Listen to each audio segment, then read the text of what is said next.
Boa noite! Começa agora mais um Ela e Você. E no programa de hoje nós vamos receber Abel de Anjos, que nos trouxe muita informação sobre a cultura mato-grossense.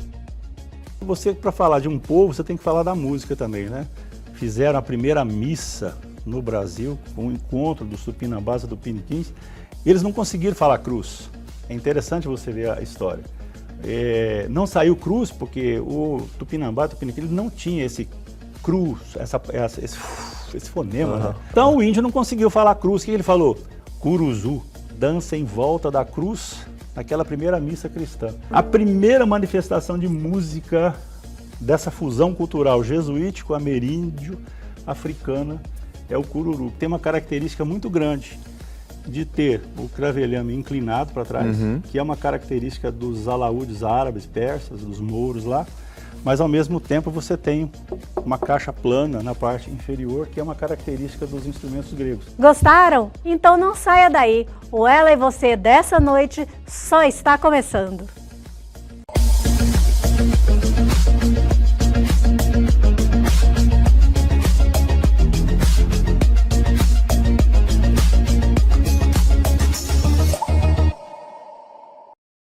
E hoje recebemos um mineiro de Uberaba, está há mais de 30 anos em Cuiabá.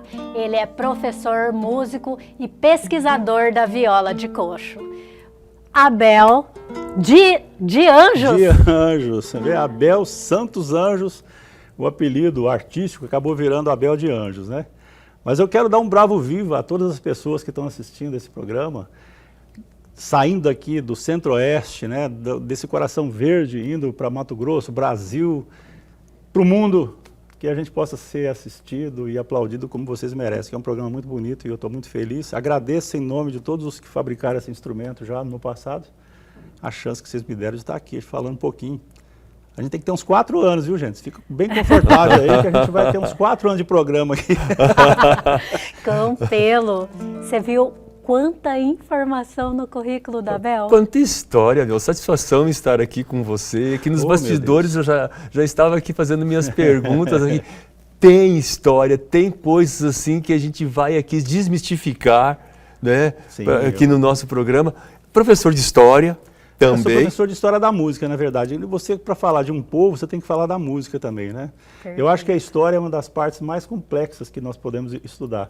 Então, quando você vai falar, por exemplo, de um período, sei lá, põe lá, 1945, então você vai falar, eu vou falar da Segunda Guerra Mundial, eu vou pegar a caixinha da Segunda... Não, você tem que abrir as outras caixinhas do entorno daquilo ali para você compreender por que o Luiz Gonzaga fez quando olhei a terra ardendo com a fogueira de São João. Eu perguntei a Deus do céu por que tamanha desolação. Até esqueci a letra. Mas as pessoas pensam que ele estava falando só do calor do Nordeste. Não, se você olhar pelo lado semiótico da coisa, ele era um grande artista. Então, sempre tem. Na música você quer ver um povo, você vê a música de um povo.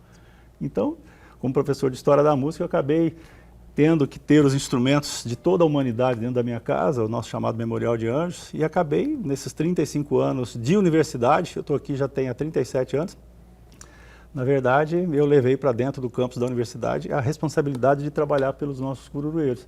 E já sendo professor de História da Música, não tinha como você não vasculhar a história da humanidade para a gente chegar nesse curso escavado maravilhoso. E nessa história? Né? Porque, falando de instrumento musical, a gente vai buscar lá os persas, vai buscar os gregos, vai buscar os árabes, que a gente muito vê em filmes, né? Então, E aí, como que veio parar esse instrumento aqui com o instrumento regional? Eu vou voltar um pouquinho na história. Você vê que quando o ser humano, numa capacidade incrível de adaptação do meio que ele vivia, ele não podia chegar perto de um animal muito grande. Então, eles inventaram o arco de caça. Essa invenção foi maravilhosa, porque você conseguia, com a madeira retesada, alaúd, quer dizer, a madeira, já é essa própria palavra, é isso, é uma madeira retesada por uma corda. Só que depois virou o alaúde para nós aí, né? Então, quando ele fez aquilo, alguns utilizaram para caçar, mas a gente observa lá, por exemplo, em algumas cavernas, pinturas rupestres antigas, lá, por exemplo, Les Trois Frères, lá em França, tem uma caverna que você observa o homem vestido com pele de mamute para chegar perto deles, dos bisões, né? Perdão. E aí 2 ou 3 com a posição de caça, mas um deles pegou o arco assim e estava beliscando. Ou seja, alguém que já era um pintor da época, um fotógrafo da época, né?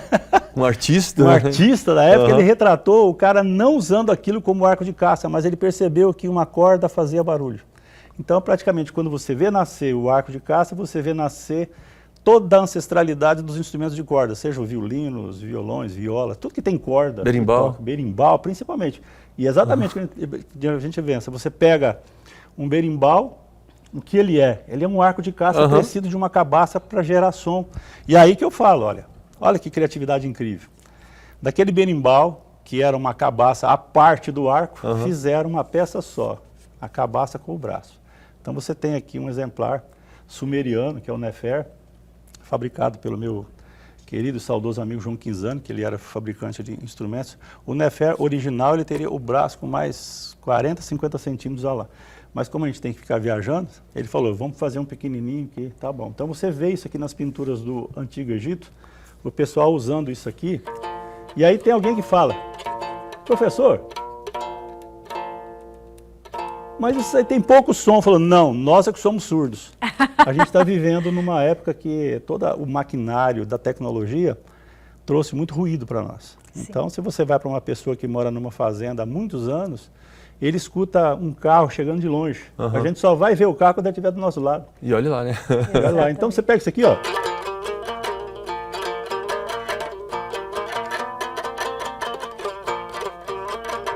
Mas, gente, pô, dançava-se com isso. Isso aqui é o Nefer. Eu estou me levando para os filmes, que eu estou lembrando dos filmes. Exatamente, isso me remeteu também. Olha que interessante a criatividade humana. Você pega um arco de caça, põe uma cabaça. Não, vamos fazer diferente. Vamos fabricar a cabaça junto com o braço, põe 2 cordas.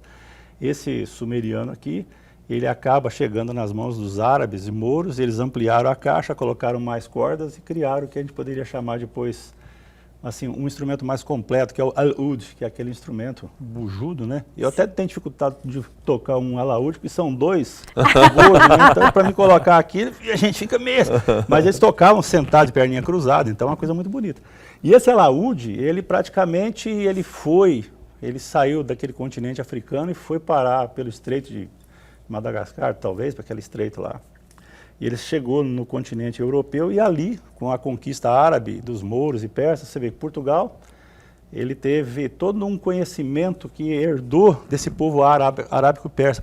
Portugal já tinha luz nos postes de rua. Quando você vê isso, é uma coisa do mundo árabe, né? Então, você vai para Portugal hoje, você vê, por exemplo, tem tantas igrejas quanto tem escola de música. Ou seja, isso é uma herança do mundo arábico-persa também, porque eles prezavam muito aqueles sheiks, aqueles pessoal lá, eles gostavam e contratavam artistas da época para tocar.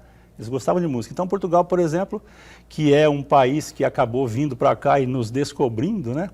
Ele teve esse contato muito forte com essa cultura. Tanto é que você escuta o português cantando, ai, ai, ela, minha mãe. Eles têm todo aquele melisma de cantar, que é uma herança árabe.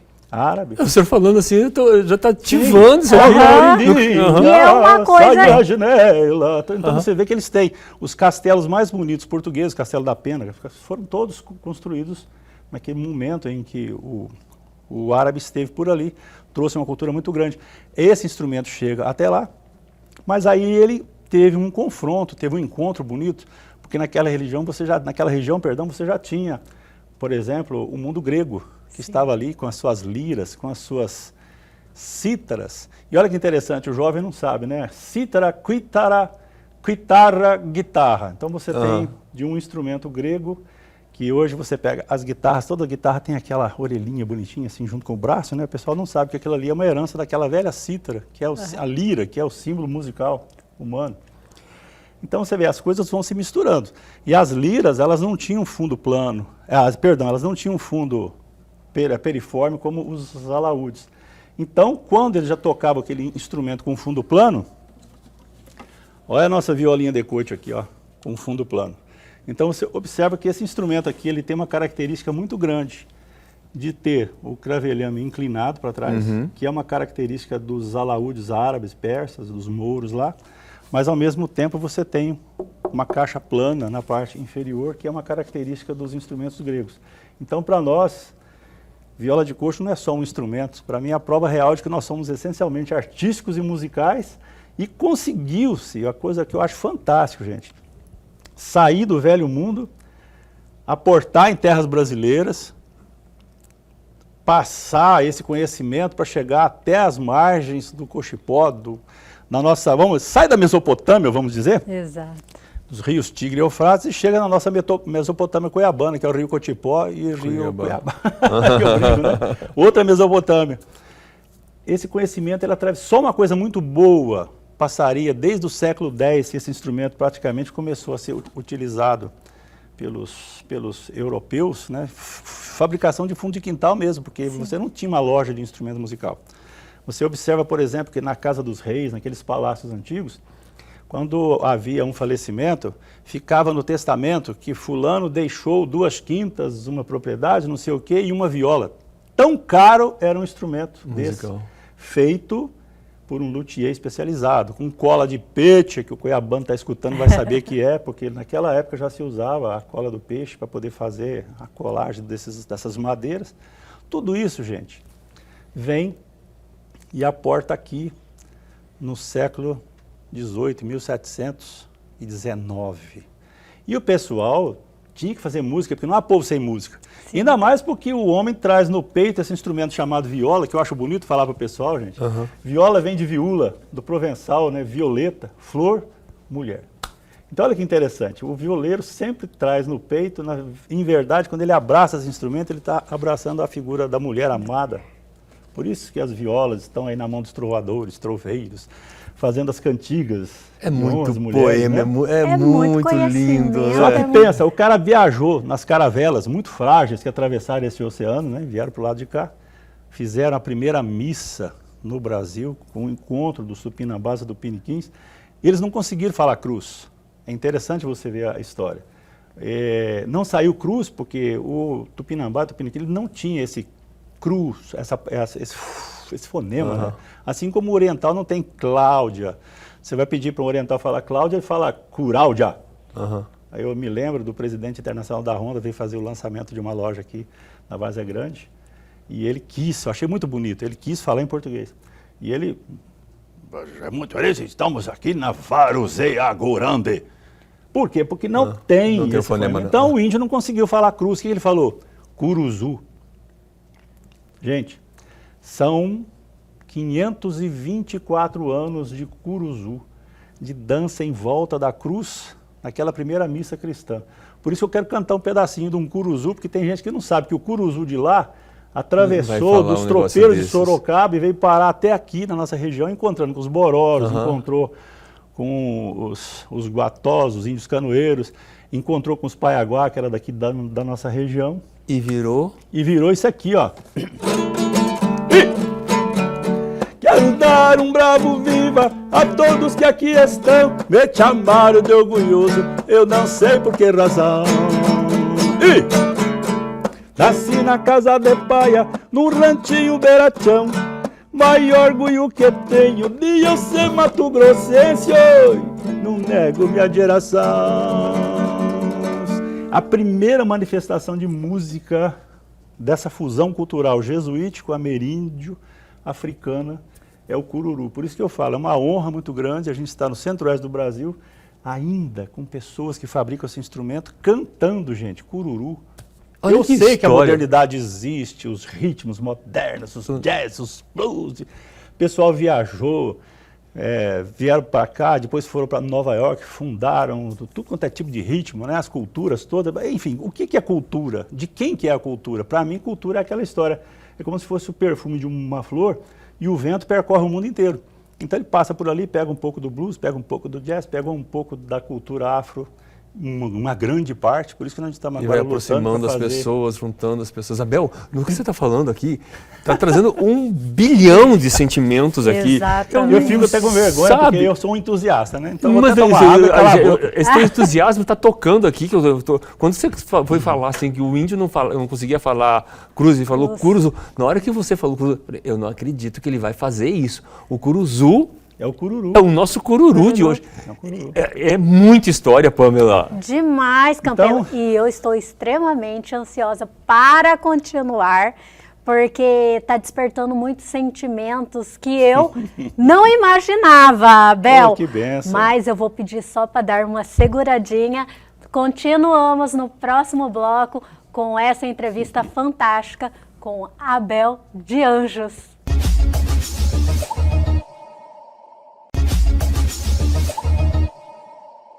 Voltamos com esse programa enriquecedor, né, Campelo? Eu acredito que é a palavra certa? Muito mais do que certa. Para nós que vivemos aqui no Mato Grosso, também adotei Mato Grosso como minha cidade. Você é cuiabana, meu filho é cuiabano. Eu estou aqui impactado ainda contigo, Abel. Você ser bem sincero para você. Contou a história de como que a viola de coxo chegou aqui brilhantemente, sabe? Como que o cururu chegou aqui, né? De cultura, chegou aqui. Como eu falei, Campelo, eu acredito que não tenha um matogrossense com tanto conhecimento da nossa terra quanto o Abel. Com relação à música, olha, se tivesse, está convidado aqui para vir aqui para conversar junto conosco, junto com o Abel, sabe? Abel, você transcendeu fronteiras com a nossa cultura. Você levou para Portugal, para França. Sim. Você escreveu o hino de Mato Grosso. Da bandeira, né? Eu jamais imaginei que eu fosse. Conta essa história para nós. É que, na verdade, você tem o hino, assim, o hino da bandeira nacional, você tem diversos, e o pessoal percebeu que o nosso estado, com essa bandeira maravilhosa, que inclusive ela é quase que uma paráfrase da bandeira brasileira, porque se você olhar a heráldica é o mesmo desenho, né? Tem o retângulo, tem o losango, tem a esfera central.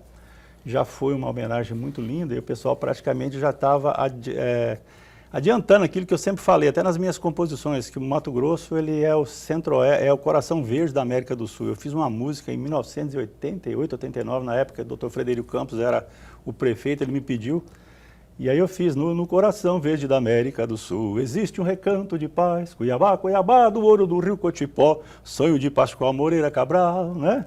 Tem siriri, rasqueado, cururu, viola de coxo e cabeça de pacu, do trabalho e progresso que a gente hoje faz. Cuiabá, nosso recanto de paz, né?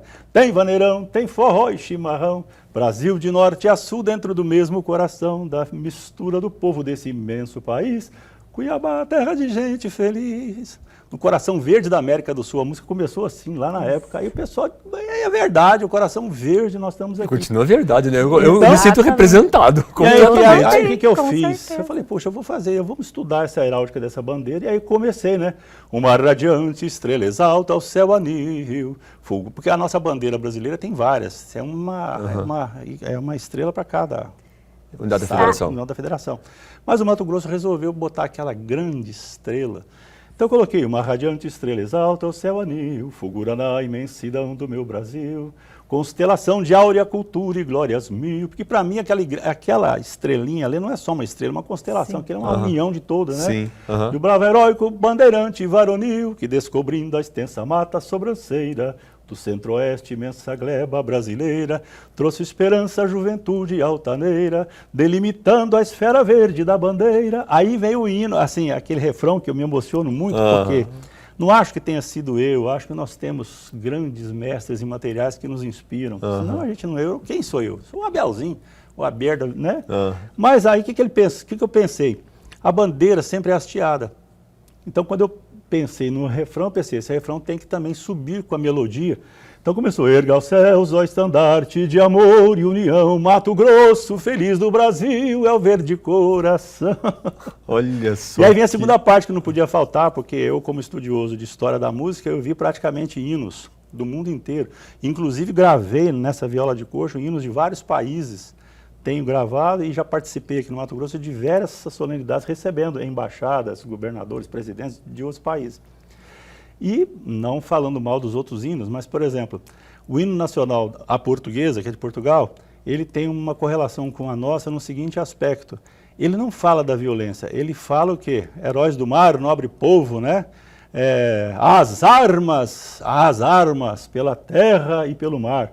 Contra os canhões marchar, ou seja, o hino português, ele tem uma leve citação de um pouco de violência, mas como defesa da pátria. E o hino nacional brasileiro é o único que fala que verás que o filho teu não foge à luta. Agora, os outros hinos foram feitos numa época que talvez as pessoas tivessem um pouco de... Era luta, né? Você tinha que demarcar território. Você vê uma história. Portugal foi o primeiro país-nação do mundo a falar, aqui sou eu. Então, quando Portugal delimitou a sua fronteira, a Espanha falou, opa, então aqui sou eu. Aí a França, então peraí, aqui sou eu. Então Portugal foi o primeiro país, nação, a fazer isso. Então esses hinos começaram a ser compostos. E nós temos a alegria de ver que o hino da portuguesa, e depois esse pessoal veio para cá, encontrou com os ameríndios, foi essa troca maravilhosa. Difícil, porque são encontros de culturas, a gente sabe. Um tinha porrete, barbatã, enfim, o outro tinha arcabuz, armas mais... Enfim, não vamos falar disso. O fato é que nós estamos hoje aqui. E aí nós temos o hino nacional brasileiro, que é um hino de paz, que fala das maravilhas. E eu pensei o seguinte, os bandeirantes para cá vieram, mas eles não eram ninguém. Aliás, eu não sou ninguém se não tivesse vindo pelo útero materno. Então por que não falar da figura da mulher no hino de Mato Grosso, no hino à bandeira? Porque, poxa vida, aí acabou o seguinte, que eu falo, belo pendão que ostenta o branco da pureza, luz angular da paz e feminil grandeza, né? E o pessoal falou, puxa vida, é o primeiro hino que cita da figura da mulher, porque... Gente, a maioria das pessoas do planeta são mulheres e o resto veio delas. Exatamente. Então me desculpa aí, ó, eu tenho que ser violeiro e cantar e louvar as Marias e os santos de devoção também com esse instrumento aqui. Então saiu o hino e eu não imaginei, um dia eu estava pelos meus ídolos lá e o pessoal falou, você... Eu falei, o que aconteceu? Quase morri, quase morri. Aí na Praça das Bandeiras foi feita a inauguração da praça com esse hino, eu fiquei muito emocionado e fico emocionado de ver que como trabalhador da área da música e da área da cultura, eu tive essa honra de ter esse hino imortalizado. Ou seja, eu não sou de chapa, gente, mas vou ser de cruz. Ou seja, eu vou ficar por aqui mesmo. Mas como que foi esse processo? Você fez o hino, mas como que foi eleito como o oficial do hino da bandeira de Mato Grosso? Porque foi um evento a nível nacional. Eles receberam, houve uma equipe toda que deve ter feito essa seleção. E dessa seleção foram tirados alguns, e esses alguns, e aí acho que... Então foi um processo nacional, que as pessoas colocaram a música, você colocou a sua lá também. Coloquei a minha, humildemente, inclusive tudo. E ela foi selecionada. Não podia ter nome, não podia ter identificação nenhuma, eram números e tal, para evitar. E ela foi escolhida. Estou aqui hoje. Então, o nosso hino da bandeira de Mato Grosso foi um evento nacional onde as pessoas se colocaram. E você já morava aqui? Eu já morava aqui, eu cheguei aqui em 1987. E aí você colocou e não era identificado, como você falou, então não tinha como saber quem que era? Não tinha como saber, tanto é que nós temos aqui eméritos mato-grossenses, poetas, e eu fiquei assim, falei, meu Deus, né? Só que eu aprendi um negócio com o pessoal que faz viola de corte, viu? Que fala o seguinte, Deus quando quer dar, não é reporta. Então, eu quase que eu perdi a inscrição, porque, nossa, foi uma correria. Nesse momento eu morava em Santo Antônio de Levergé, que é uma cidade que eu gosto muito, e aí eu tive que sair correndo, para na última hora protocolar o negócio, mas enfim, né? Deus quando quer dar, não era a porta, o pessoal que falava. E você escreveu outros hinos também, né? Eu tenho, mas aí a parte musical, né? Esse do hino à bandeira eu fiz a letra e música. Entendi. Agora, de Santa Terezinha, estrela de brilho forte, me deram a letra, eu fiz a melodia. Campo Novo, Campo Verde, né? Campo, tua estrela, brilha ao céu azul deste imenso país, fiz a música lá.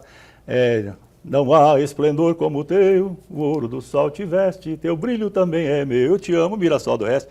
Pegaram a letra e eu peguei e fiz a melodia, então tem uns orgulhos assim, enfim, é a área da gente, né? Com certeza. Abel, você levou a nossa cultura a Portugal e a França. Sim.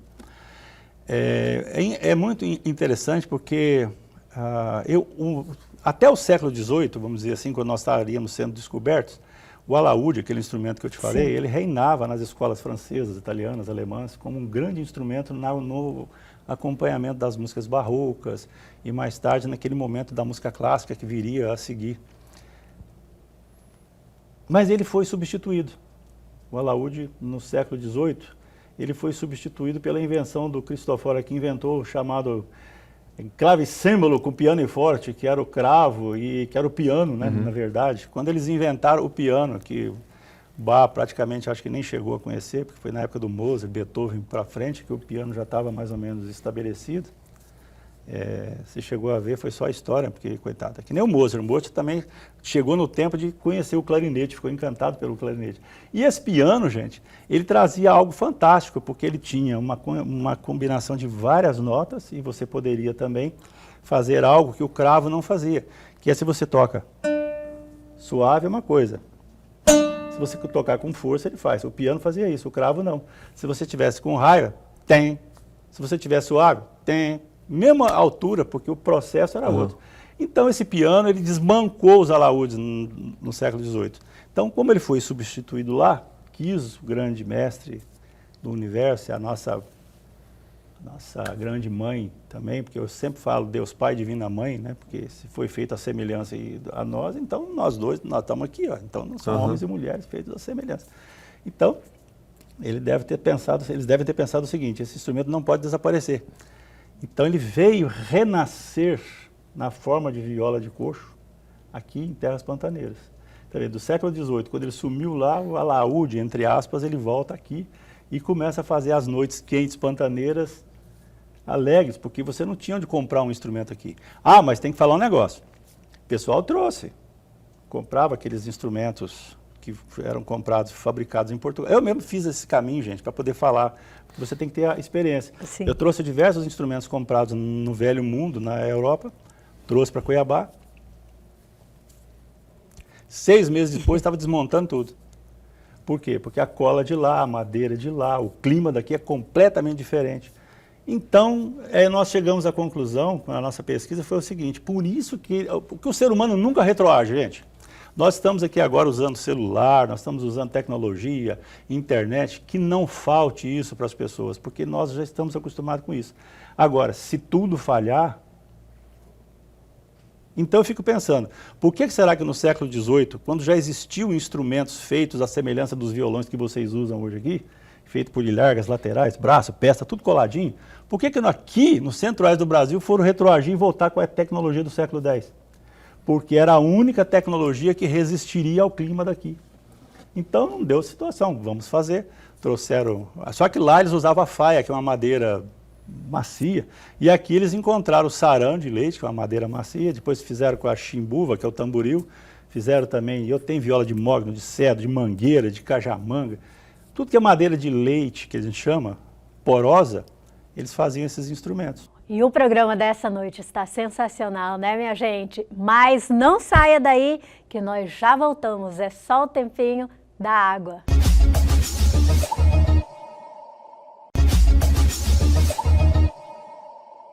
Voltamos com essa entrevista sensacional.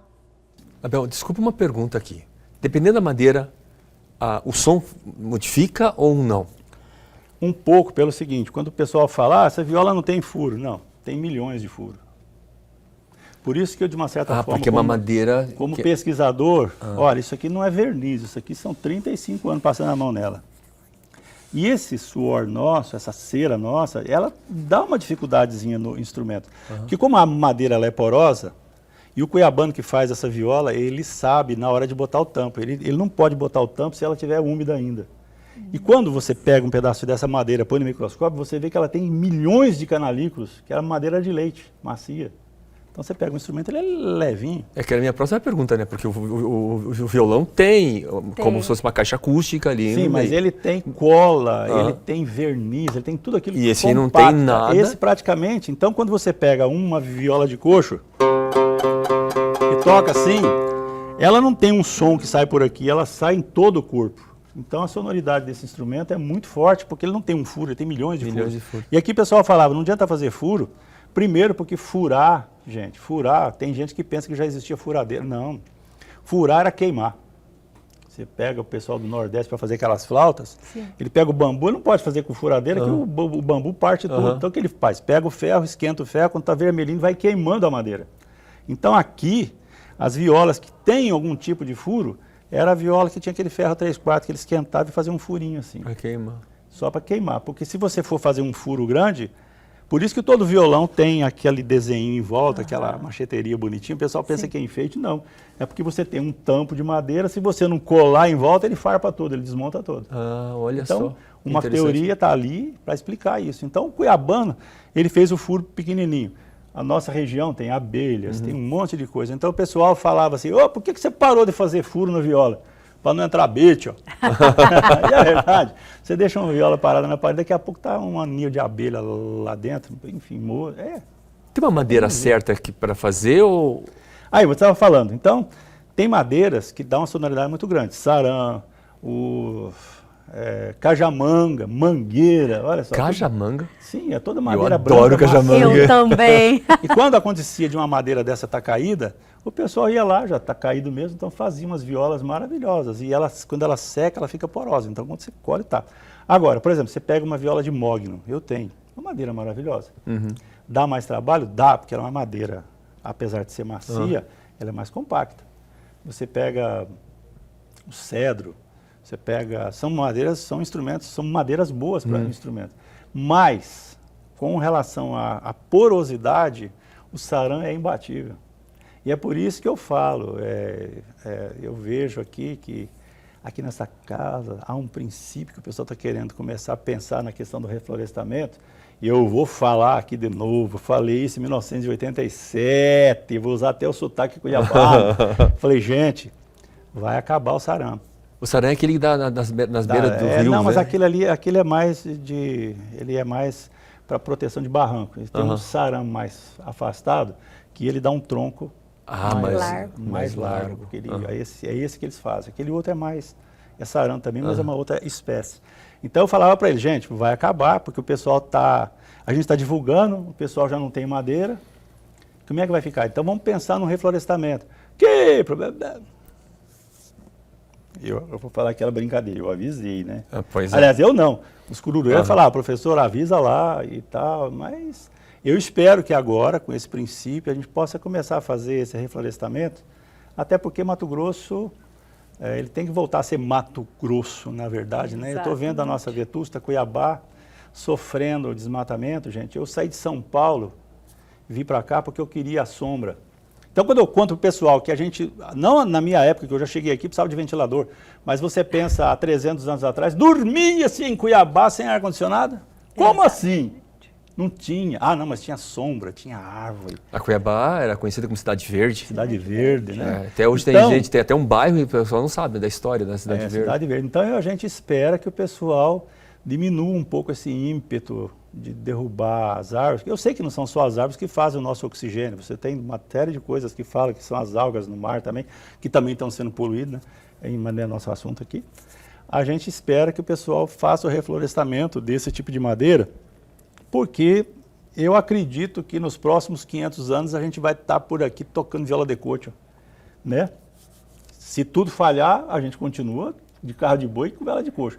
Mas se nada falhar, esse instrumento é maravilhoso, gente. Você toca... e aí contando aqui, a gente fala tanta coisa. Eu peguei essa viola de coxo, levei para o Velho Mundo, nenhuma delas estragou. Olha que curiosidade. Daqui para lá, não. Daqui para lá, nenhuma estragou. E olha que enfrentamos os frios, climas diferentes. Eu não sei, talvez a madeira, a cola que foi feita aqui. Essa madeira, ela trabalha muito bem. Com a cola do peixe. Ela trabalha muito bem com a questão de variação de temperatura. Você tem a teca, por exemplo, que o pessoal usa para fazer mastros de barco, fazer coisas. A teca, ela trabalha no mundo inteiro, pode estar frio, pode estar quente. E o sarã, curiosamente, ele é desse clima, mas eu levei para outros países da Europa e estão lá intactas até hoje. Já o contrário, como eu falei, propiciou que o pessoal tivesse que voltar no século XVIII ao princípio do coxo escavado. Vai lá, explica para nós. A palavra coxo, na minha cabeça tem uma explicação, mas isso, o que significa? É que, na verdade, o pessoal antigamente usava o coxo, que não é uma coisa meio retangular, quadrado, para dar comida para o animal. Para dar comida para o animal, exato. E esse coxo, ele era escavado. Ele era escavado.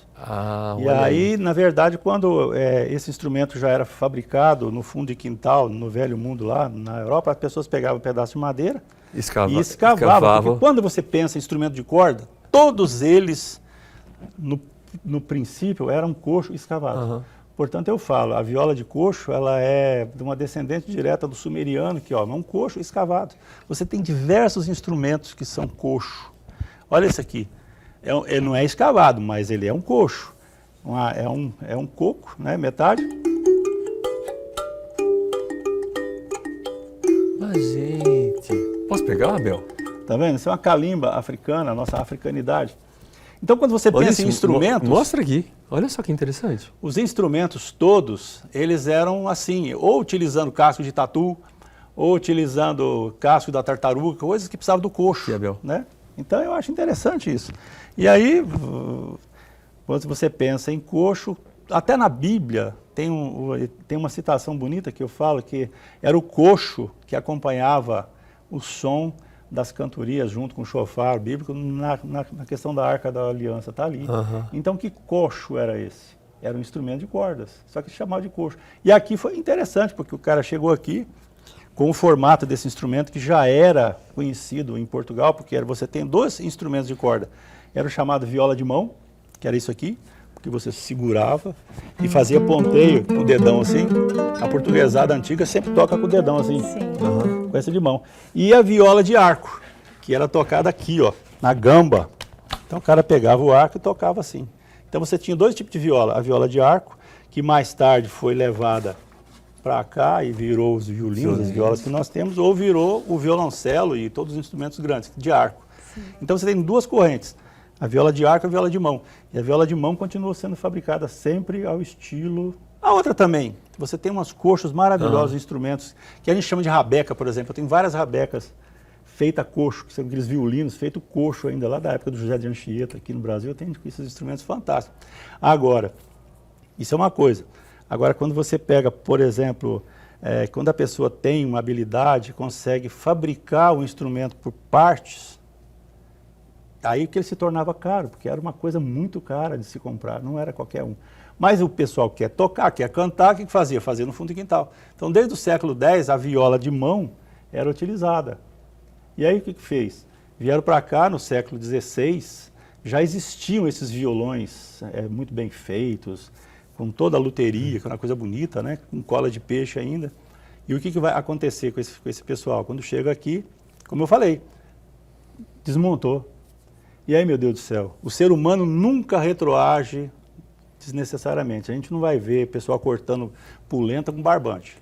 Exatamente. Eu via isso no povo antigo, né? Então, como já existe o fogão a gás, o fogão elétrico, o micro-ondas, o pessoal não quer mais usar o fogão a lenha, muito embora um feijãozinho no feijão a lenha é uma coisa muito mais saboroso. Mas a gente tem que falar para o jovem isso, porque se tudo falhar, um pedacinho de graveto você faz uma comida. Então é por isso que eu falo, a gente tem que mostrar para as pessoas que eles chegaram aqui, não funcionou aquele protótipo todo coladinho. Vamos retroagir, vamos voltar a fazer coxo do velho processo do século X. Ah, mas espera aí, por quê? Porque é uma tecnologia que se adequava ao clima de Cuiabá, daqui da nossa região do século XVIII. Então, por isso que eu falo, quando você encontra pessoas ainda fazendo esse instrumento, graças a Deus, porque você tem hoje vivo. Quem assistiu aquele filme Jurassic Park, né? Que esse cara chegou lá e encontrou um dinossauro. Não.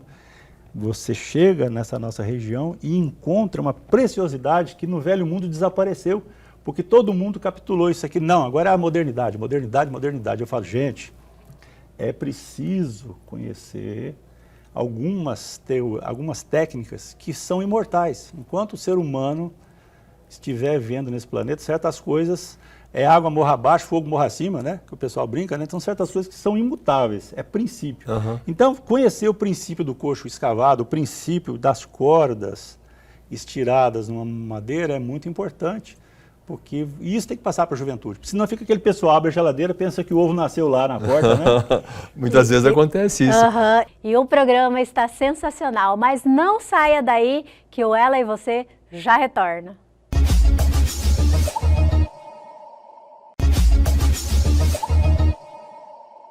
Voltamos para o nosso último bloco com Abel de Anjos.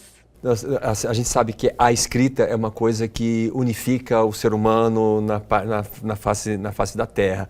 E a escrita, ela representa, assim, muitas coisas, né? Sim, nossa. Para nós. Então, Pamela, o Abel tem uma história muito interessante que envolve a escrita, que envolve que a gente traz aqui a caneta, que é uma forma de escrever, e que em inglês se chama pen. Né, Pamela? Exatamente. Mas antes de entrarmos nesse assunto, Campelo, Abel, você comentou da modernidade. Como estamos hoje com os jovens, né, aderindo ao cururu? Porque a viola de coxo ela tem toda uma particularidade na sua fabricação, né? É manual. Totalmente, e com a processo. Tecnologia aí, com a facilidade, como estamos nessa empreitada? Veja, nós tentamos mostrar para os nossos antigos fazedores de viola de coxo, Chico Salles, Manuel Severino, Seu Caetano, saudoso, enfim, outras pessoas que faziam essa viola, Bugre, o Euclides, o pessoal que fazia esse instrumento, eu falei, olha, já existe você pegar esse bloco de madeira redondo, você leva numa serra, corta ao meio, você tem 2 metades. Aí você pega essa metade, põe o seu modelo, vai numa serra-fita, ele corta rapidinho isso aqui, aí você tem uma furadeira, que é uma tupi ao contrário, que ela faz a serra-copa, ela corta. Não, professor, adianta, tem que manter a tradição. Você fala, mas escuta, se você pega um pedaço de madeira, você vai no facão, você perde muita madeira, sendo que você poderia fazer porta-copa, porta-toalha, porta-papel, enfim, aproveitar. Uhum. Mas eles, por terem essa coisa ferrenha da tradição, e eu acho muito bonito, eles não aceitaram. Então isso aqui não é corda de violão, isso aqui é linha de pescaria. 0,60, 0,80, 1, aqui tem uma 80 de novo. E essa daqui é a única que eles capitularam, que passaram a usar a ré do violão, porque para você fazer um tipo de corda assim, fica muito grosso. Então eles resolveram, há muitos anos atrás, quando chegavam aqui as cordas mais antigas, passaram a usar esse tipo de corda aqui. E eu achando que era corda de violão. Não, ela é linha de pescaria. Ou seja, você compra uma linha muito barata para encordoar esse instrumento. Entendi. Essa questão da nossa modernidade, por exemplo, eu vejo com muita alegria, com muita satisfação, pelo seguinte, porque eu, dentro da Universidade Federal de Mato Grosso, quando eu adentrei esse espaço em 1989, eu levei essa cultura para dentro do campus. E lá dentro eu tive alunos que eram daqui da região, e eles que abriram porta para mim, como o Tomás Flaviano, tivemos várias pessoas que fizeram curso conosco, e eles entenderam que eu não era um inovador perigoso, eu não estaria ali para poder descaracterizar o instrumento.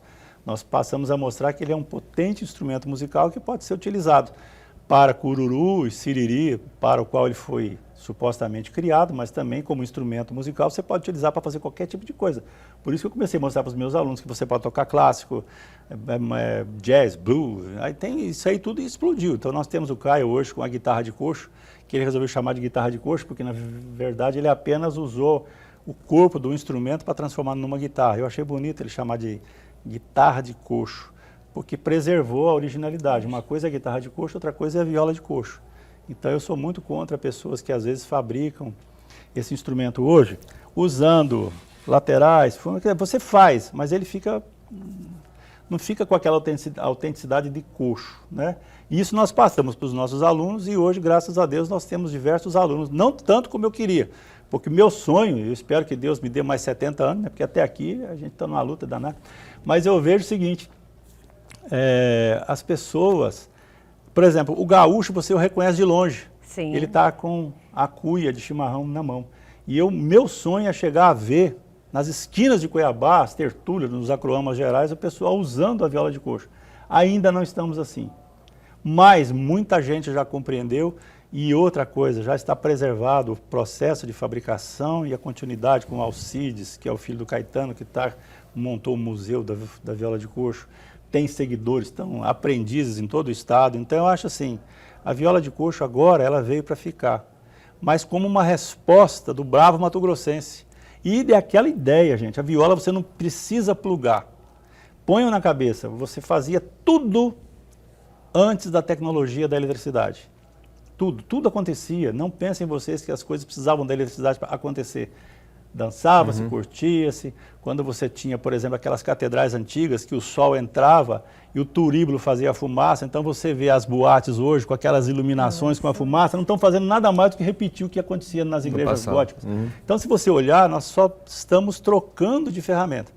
Mas é preciso, por isso que eu fiquei muito honrado de ter sido, vamos dizer assim, depois de livros escritos, eu sou palestrante, eu já fiz palestras em várias, até me ponho à disposição para as pessoas que quiserem escutar esse senhor muito cabeludo, falar dessa cultura, que não é só, para falar de viola de coxo, você tem que falar do mundo. Então eu tenho uma palestra que eu chamo de Uma Melodia Histórica, que é o nome do meu livro, que é a minha tese de doutorado, que a gente leva instrumentos e eu faço 2 horas, já fiz em várias cidades, as pessoas curtem bastante porque eu termino com um recital. Então você pega essa juventude toda, começa a ler as obras, começa a ver o recital, começa a escutar Bach, Mozart, o hino nacional brasileiro tocado na viola de corte, eles passaram a acreditar. Então o grupo está fazendo o instrumento e a gente está com alunos tocando. Chegamos a colocar na orquestra, inclusive, as nossas violas. Então, eu acho que ela está em patamar de igualdade com qualquer outro instrumento agora. E, como eu sou um escritor, eu acabei sendo convidado para participar de uma academia internacional de escritores, que é o PEN. Que é interessante, muita gente não sabe, né? O PEN. Quando eu era moleque, a gente tinha o penal, né? Que era uma pecinha de madeira, uma caixinha. Agora o pessoal usa pochetezinha com zíper, mas naquela época, a gente usava uma caixinha de madeira com uma tampinha, que era o penal, né? Você punha todas as suas canetinhas, seus lápis, essas coisinhas lá e usava.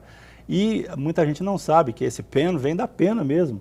Escrevia-se nesse mundo antigo com a tinta e você tinha que tomar muito cuidado, porque a pena era a pena do pássaro, cortado, então você enchia aquilo ali, quando você ia para o papel tinha que ter um cuidado danado, senão borrava tudo.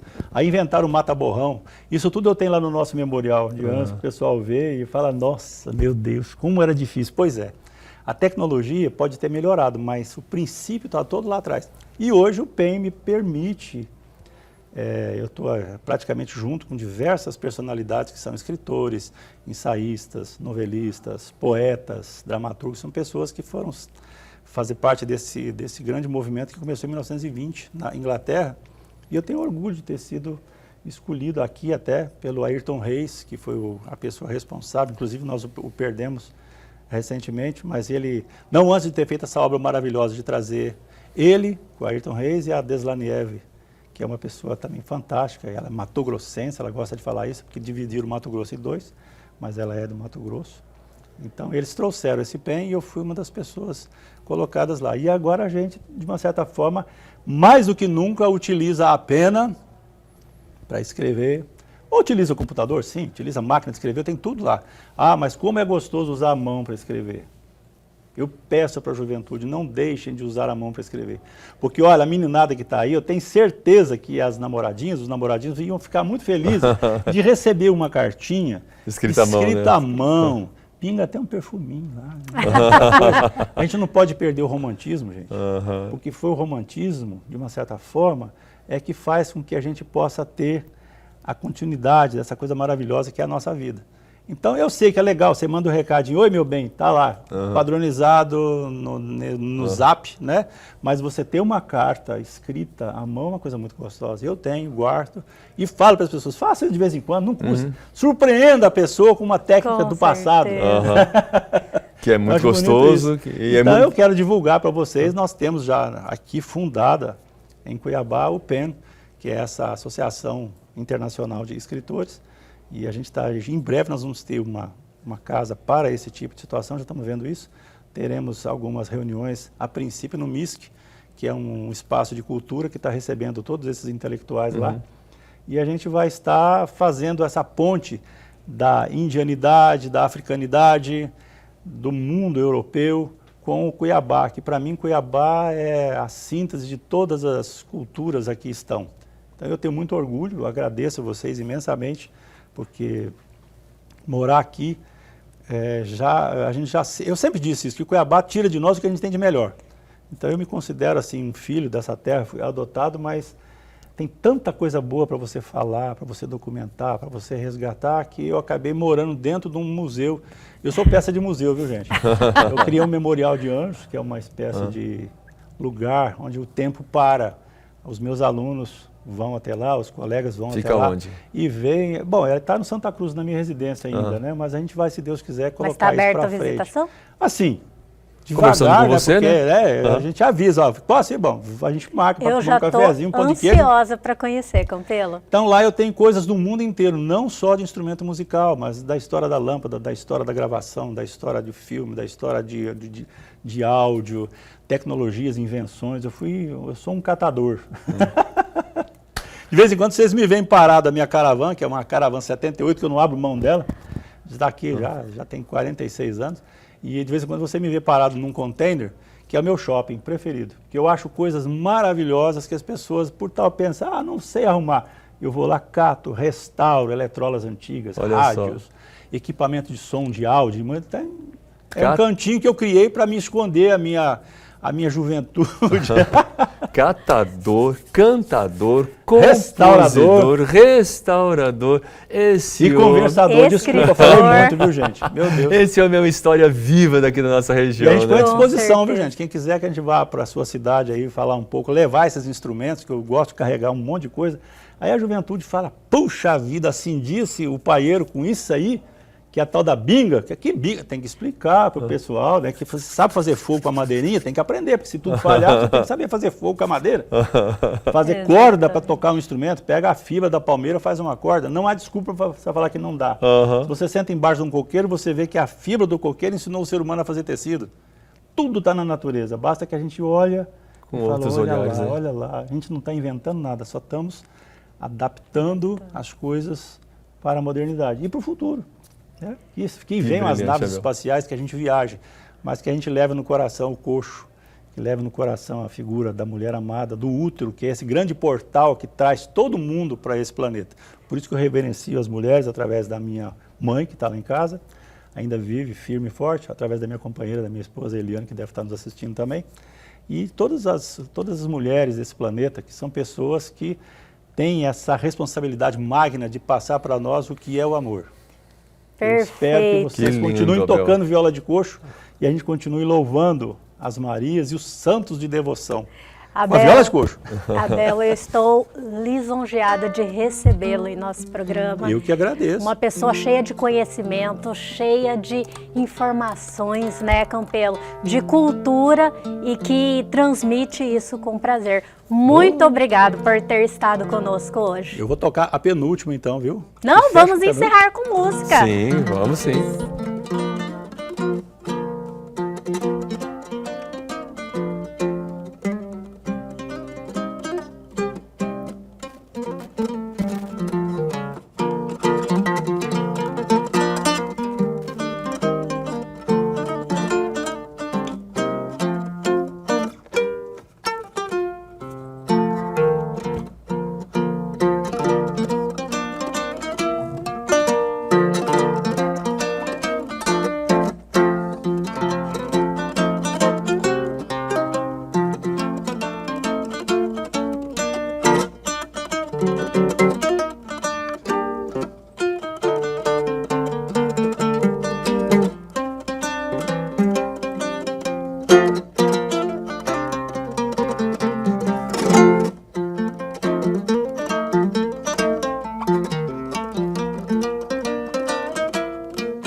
Viva Mato Grosso, viva o Brasil, viva o povo brasileiro, que é o que nós temos de melhor nessa terra. O nosso hino nacional tocado numa viola de coxo, isso aí é história. Obrigado de coração, gente. Eu que agradeço, muito obrigado. Valeu. Nossa, eu agradeço, Abel.